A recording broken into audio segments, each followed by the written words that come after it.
Guess who got brands talking? Brandlive.co.za.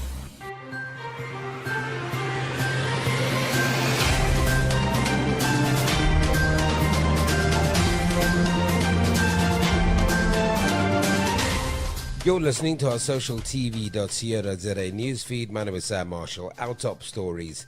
Somalia eligible for debt relief and yes creates over 32,000 jobs. The International Monetary Fund, the IMF and World Bank have said that Somalia is eligible for debt relief under the Enhanced Heavily Indebted Poor Countries HIPC initiative. The decision was described as an important step to seeing Somalia's 5.3 billion as of 2018 debt being forgiven. The boards of the global organizations commended the country's sustained commitment to economic and institutional reforms under challenging circumstances and agreed that Somalia was eligible for HIPC assistance based on preliminary assessments.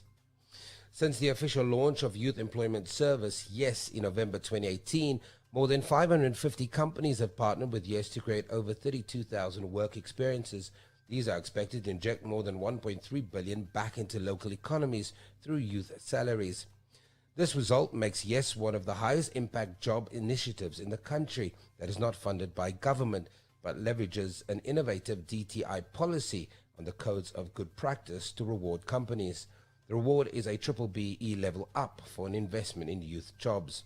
Research by the South African Institute of Chartered Accountants, SAICA, indicates that the cost to the country of lifetime unemployment is 1.2 million per person. The 32,000 YES jobs equate to an investment of 1.3 billion in youth salaries for a year. The Equality Court has ruled that the owner of a Mitchells Plain Superettes policy of denying people with prams or wheelchairs access to his store is discriminatory. The matter was brought against shop owner Suladin Khan after a shop attendant denied 5-year-old Connor Haskin, who uses a wheelchair, and his mother Liesel Haskin access to the store in April of 2019. Connor has Down syndrome and some developmental delays associated with West syndrome. He cannot walk or communicate like most children his age and needs around-the-clock care.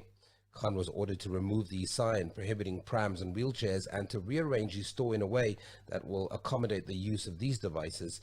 To within 3 months pay $5,000 to Red Cross Children's Hospital, pay Haskin $5,000 towards Connor's next buggy, and to apologize in writing to Haskin. He also has to pay the legal costs. And finally, hundreds of residents, teachers and learners marched to the Khayelitsha Magistrates Court. They handed over a memorandum demanding measures to make their schools safer.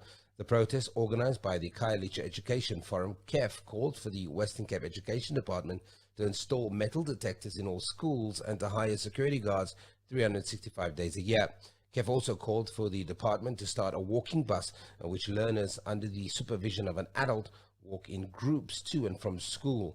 The protesters called for proper fencing too. The memo calls for an end of gangsterism and drug abuse at schools. It also calls for investigations into all reported cases of gangsterism and drugs. Let's recap our top story. Somalia eligible for debt relief. For more stories like these, go to www.social-tv.co.za. Subscribe to us on YouTube and follow us on our social mediums.